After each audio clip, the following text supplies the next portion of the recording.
গাজার বাসিন্দাদের সুরক্ষার জন্য উপত্যকাটিতে আন্তর্জাতিক বাহিনী মোতায়েনের আহ্বান জানিয়েছেন ফিলিস্তিনি প্রেসিডেন্ট মাহমুদ আব্বাস। গাজার শাসক গোষ্ঠী হামাসকে অবিলম্বে অস্ত্র সমর্পণ করতে হবে বলেও মন্তব্য করেছেন তিনি। আব্বাসের এক চিঠির বরাতে মঙ্গলবার ফ্রান্সের পক্ষ থেকে এমন তথ্য জানানো হয়েছে। ফ্রান্সের প্রেসিডেন্ট এমানুয়েল মাখো ও সৌদি আরবের যুবরাজ মোহাম্মদ বিন সালমানকে সোমবার লেখা চিঠিতে কথা বলেন আব্বাস। ওই চিঠিতে গাজায় সহিংসতা বন্ধে প্রধান কিছু পদক্ষেপের কথা তুলে ধরেন তিনি। ফিলিস্তিনি প্রেসিডেন্ট মনে করেন ওই পদক্ষেপগুলো নেওয়া হলে যুদ্ধ বন্ধ হবে এবং মধ্যপ্রাচ্যে শান্তি ফিরবে। চিঠিতে আব্বাস লেখেন, হামাস আর গাজা শাসন করতে পারবে না। ফিলিস্তিনি নিরাপত্তা বাহিনীর কাছে তাদের অস্ত্র এবং সামরিক সক্ষমতা সমর্পণ করতে হবে। এছাড়া জাতিসংঘের নিরাপত্তা পরিষদের ম্যান্ডেট অনুযায়ী সুরক্ষা কর্মসূচির অংশ হিসেবে গাজায় আরব বা আন্তর্জাতিক বাহিনী মোতায়েনের আহ্বান জানাতে প্রস্তুত রয়েছেন তিনি।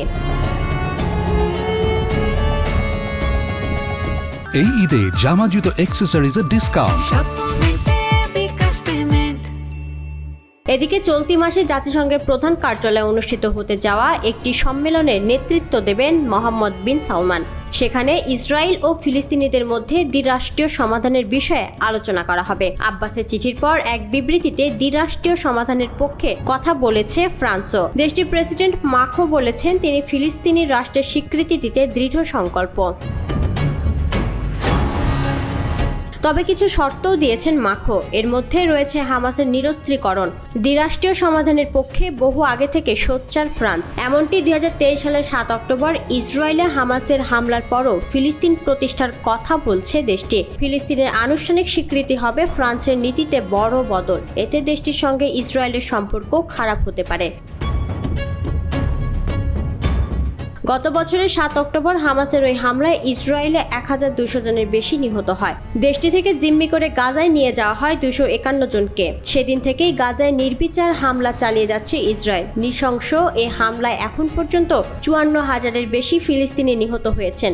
আহত হয়েছেন প্রায় 1.25 লাখ মানুষ। হতাহত ব্যক্তিদের বেশিরভাগই নারী ও শিশু। হামলার পাশাপাশি ইসরায়েলের অবরোধের কারণে গাজায় ব্যাপক খাবারের সংকট দেখা দিয়েছে।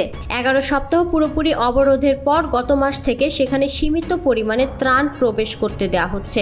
এছাড়া যুক্তরাষ্ট্রের পরিচালনায় গাজায় ত্রাণ সরবরাহ করেছে গাজা হিউম্যানিটারিয়ান ফাউন্ডেশন GHF নামের একটি সংস্থা। তবে তাদের ত্রাণের মান নিয়ে প্রশ্ন তুলছে জাতিসংঘ।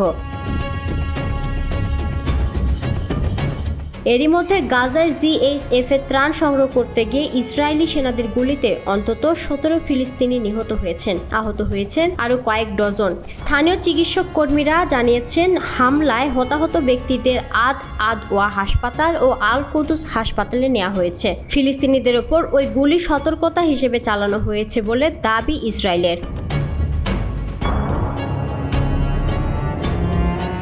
গাজায় স্কুল, ধর্মীয় স্থাপনা ও সাংস্কৃতিক স্থাপনায় ইসরায়েলের হামলা যুদ্ধ অপরাধের সমান বলে মন্তব্য করেছে জাতিসংঘের স্বাধীন একটি তদন্ত কমিশন। দখল করা ফিলিস্তিন অঞ্চল নিয়ে এক তদন্ত প্রতিবেদনে কমিশন বলেছে এই হামলার মাধ্যমে ফিলিস্তিনিদের নিশ্চিহ্ন করার লক্ষ্যে মানবতা বিরোধী অপরাধ করছে ইসরায়েল। এছাড়া আলাদা এক বিবৃতিতে জাতিসংঘের ওই কমিশনের চেয়ারম্যান নাভি পিল্লাই বলেছেন, আমরা আরও বেশি ইঙ্গিত পাচ্ছি যে গাজায় ফিলিস্তিনিদের নিশ্চিহ্ন করতে ইসরায়েল সমবেতভাবে অভিযান চালাচ্ছে।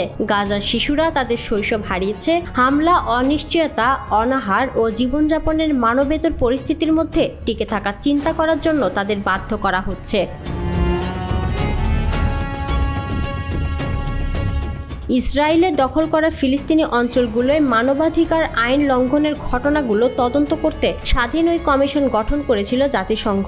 এর আগে গত মাসে গাজায় জাতিগত নিধন ঠেকাতে নিরাপত্তা পরিষদের প্রতি আহ্বান জানিয়েছিলেন জাতিসংঘের মানবিক ত্রাণ বিষয়ক প্রধান টম ফ্লেচার। তবে নির্বিচার হত্যাযজ্ঞের পরও গাজায় জাতিগত নিধনের অভিযোগ অস্বীকার করে আসছে ইসরায়েল।